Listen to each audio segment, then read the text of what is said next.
big round of applause to Paula for her presentation. Good morning, everyone. I will start by introducing myself. I'm Paula Contreras. I'm a research and development specialist at the University of Luxembourg. I'm currently working on the INCAVIPS project that is creating a living commentary on the NIS Directive. In this talk, what I would like to do is to present some jurisdictional challenges that arise from applying the directive to cases that have cross-border elements. I have divided my presentation into 4 main parts. I will first put the subject into perspective by talking about how the transnational dimension of cybersecurity impacts the legal concept of jurisdiction. I will then move on to analyzing the jurisdictional regime of the NIS Directive.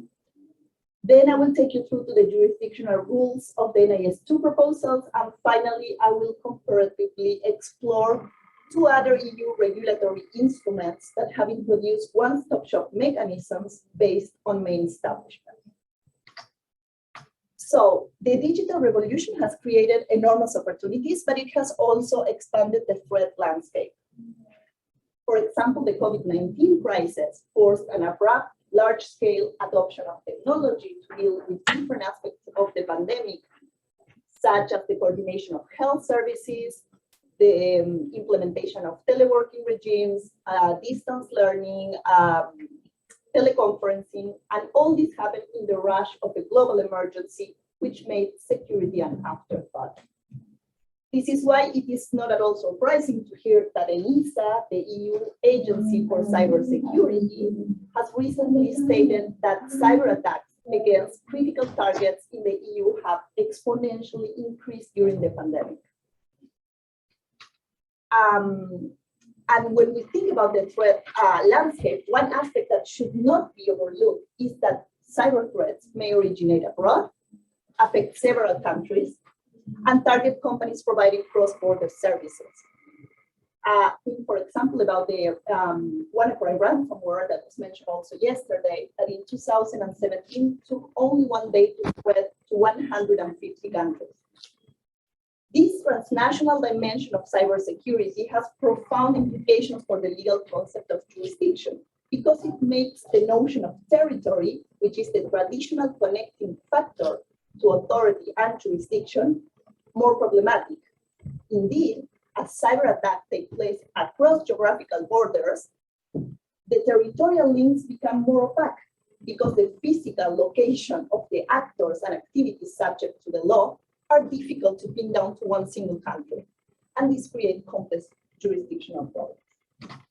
Against this background, the EU has made cybersecurity one of its top priorities, and it has worked actively to create a regulatory framework that ensures a high common level of security of information, of network and information systems. The NIS Directive, adopted in 2016, is a key component of this framework. At present, it has been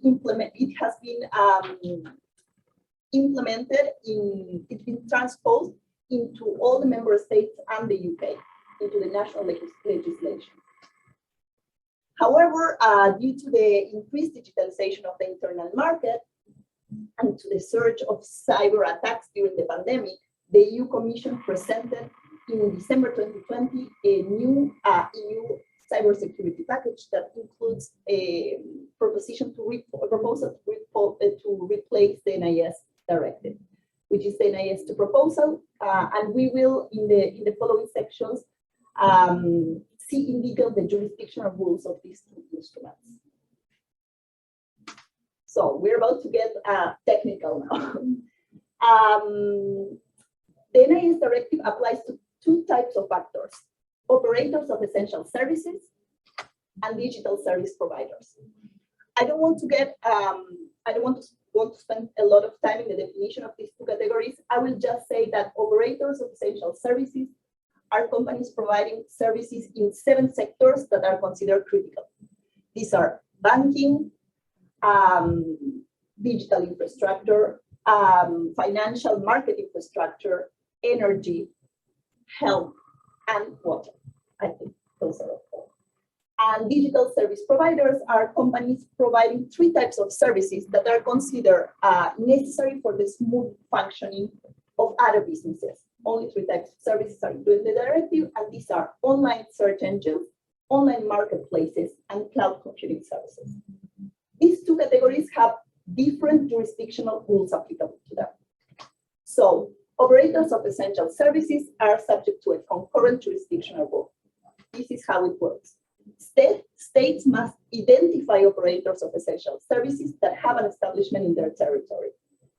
Companies that are identified as operators of essential services are under the jurisdiction of the member state where they provide their services. And if they provide services in more than one member state, they are subject to the jurisdiction of all these member states in parallel.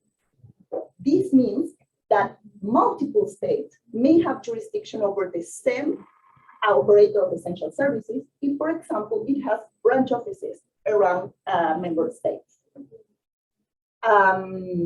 Also, the directive follows a minimum harmonization approach regarding operators of essential services, which means member states are free to impose on operators of essential services requirements that go beyond those provided for in the directive. On the other hand, digital service providers are subject to an exclusive jurisdiction rule. This means they are only subject to one regulator across Europe. This is what we know as a one-stop shop approach. And the regulator will be that of the state where the company has its main establishment, which in principle corresponds with its head office. Also, DSPs that are not established in the European Union, but that offer their services in the European Union, must designate a representative. And they will be subject to the jurisdiction of the member state where the representative is established.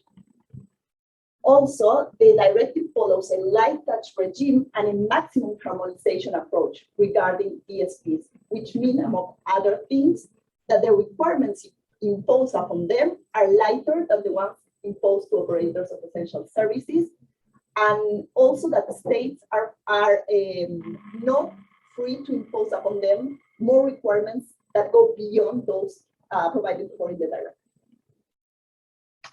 So now I want to present some of the shortcomings of this jurisdictional regime that I have just described in the slide before. So for cross-border operators of essential services, the main problem that the current rules have is the risk of fragmentation. Indeed, there is fragmentation when it comes to the supervision and enforcement. There is fragmentation regarding the security and reporting requirements, and there is fragmentation when it comes to the identification process. And I will try to illustrate this multi-level fragmentation with an example. So Ryanair, it's headquartered in Ireland, but it's also the biggest airline in 7 EU member states, the second biggest in 5 more, and the third biggest in the UK. That means that potentially Ryanair could be identified as an operator of essential services in 13 different countries.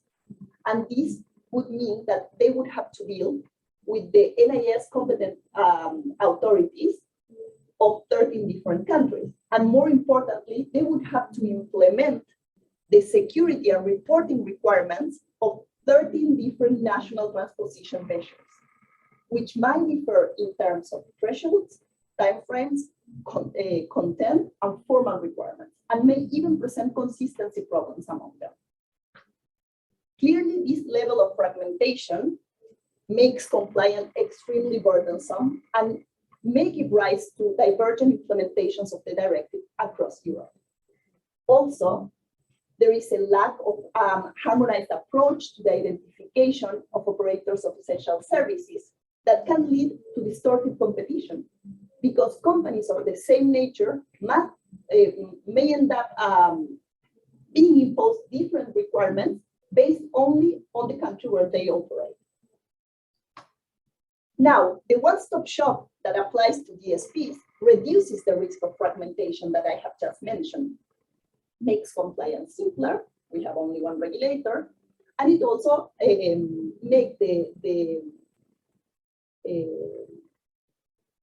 divergent implementations less likely, but it carries a risk of regulatory shopping in the sense that DSPs may structure their operations to have their main establishment in the countries where, for example, they feel they will get a more favorable treatment by the regulator.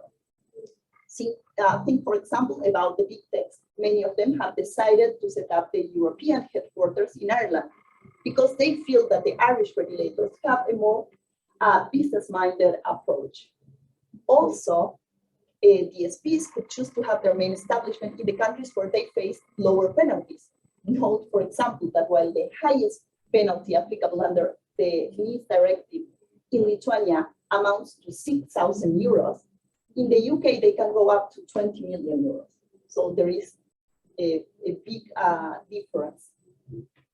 Another problem with the one-stop shop is that it may end up centralizing oversight under regulators that do not have the technical, the financial, and the human resources to carry the tasks assigned to them. And this can create delays and inertia, as we have seen with the GDPR. Finally, under the current rules, the operators of essential services that use cloud services, cloud computing services to provide their services will often be under the jurisdiction of different regulators and therefore subject to different securities and reporting requirements. And this, of course, will create complications for supervision and enforcement. So the EU Commission came to the conclusion that while the NIS Directive helped improving cybersecurity capabilities for member states, its implementation proved very difficult and created fragmentation at multiple levels of the internal market. So they came up with a new cybersecurity package that includes the NIS Proposal. On May 13, 2022, a political agreement was reached on the NIS Proposal that is now subject to formal approval of the co-legislators. The first thing to point out about the NIS Proposal is that it abandons the distinction between operators of essential services and DSPs, and in turn introduces a distinction between essential and important entities. That is based on the criticality of the sector or service and also on the dependency of other sectors and services. The most important thing to point out is that under the NIS Proposal, essential and important entities are subject to the same security and notification requirements, but they have different supervision and penalty regimes. When it comes to jurisdiction, specifically, which is the topic that I'm targeting with this presentation, the proposal specifies that both categories, essential and important entities, will be under the jurisdiction of the member state where they provide their services. And if they provide services in more than one member state, they will be under the separate and concurrent jurisdiction of each of these member states. As an exception, certain type of entities in the digital infrastructure and digital service sector will be subject only to the jurisdiction of the member state where they have their main establishment. And this is because these type of entities are considered cross-border by nature. The main establishment of these special entities will be deemed to be where the decisions regarding cybersecurity risk management are taken within the EU. And if these decisions are not taken anywhere within the EU, the main establishment will be the establishment that has the highest number of employees. Also, if the service is carried out by a group of undertakings, the main establishment of the controlling undertaking will be considered the main establishment of the whole group. Also, the obligation to designate a representative for those companies not established in the EU remains applicable in the NIS2 proposal. So let's look at the pros and cons of this proposed jurisdictional regime. On the pro side, the first thing to notice is that the concurrent jurisdictional rule that applies under the NIS2 proposal, it's not based on the concept of establishment that had been interpreted in divergent ways by member states. So this favors a more harmonized approach to identification. Also, the fact that essential and important entities are subject to the same security and reporting requirements make compliance simpler for cross-border entities. The one-stop shop mechanism applies to a broader range of cross-border entities under the NIS2. Think, for example, that under the NIS Directive, it applied to only 3 types of services, while under the NIS2, it will apply to 8 different categories of companies, of entities under the digital infrastructure and digital service sector. Finally, the NIS2 proposal provides some guidance to identify the main establishment, which is important to avoid divergent implementations and clashes among regulators. On the con side, the proposal uses the number of employees as a criterion to identify the main establishment, which doesn't respond, it's problematic because it doesn't respond to any security management rationale.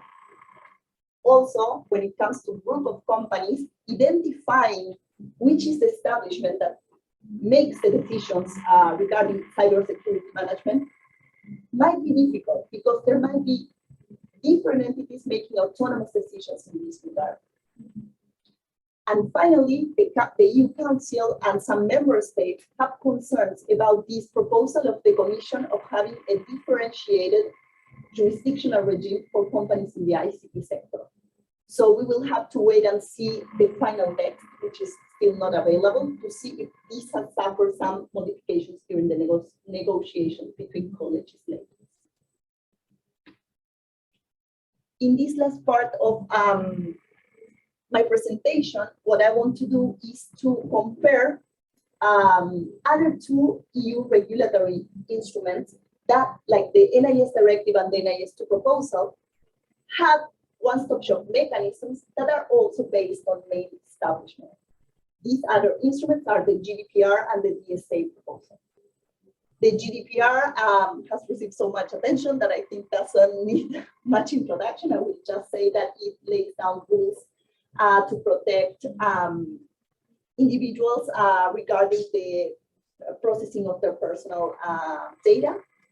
While the DSA proposal introduces rules for online intermediary services and platforms, and it intends to improve the mechanisms to remove illegal content and to protect the fundamental rights of users online.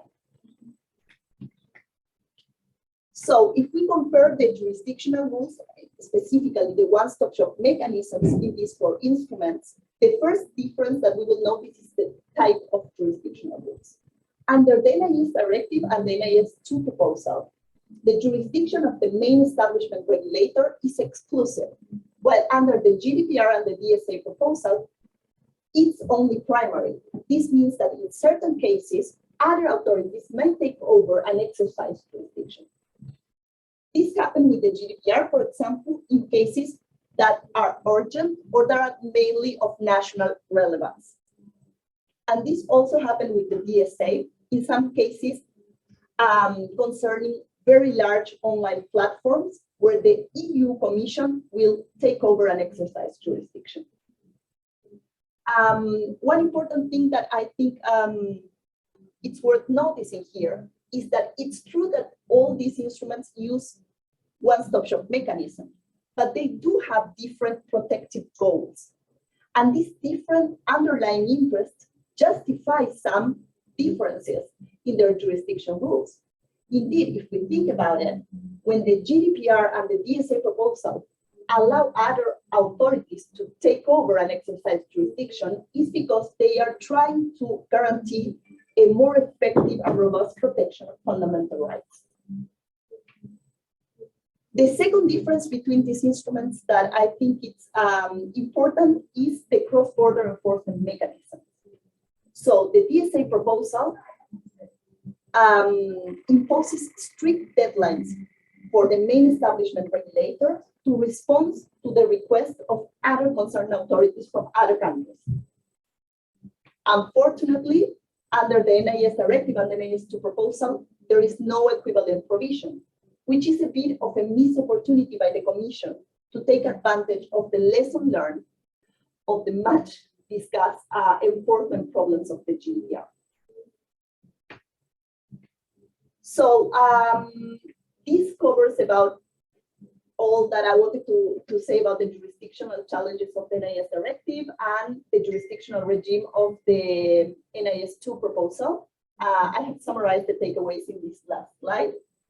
And I know it's almost lunchtime, but if you have any question, I'm happy to answer them now.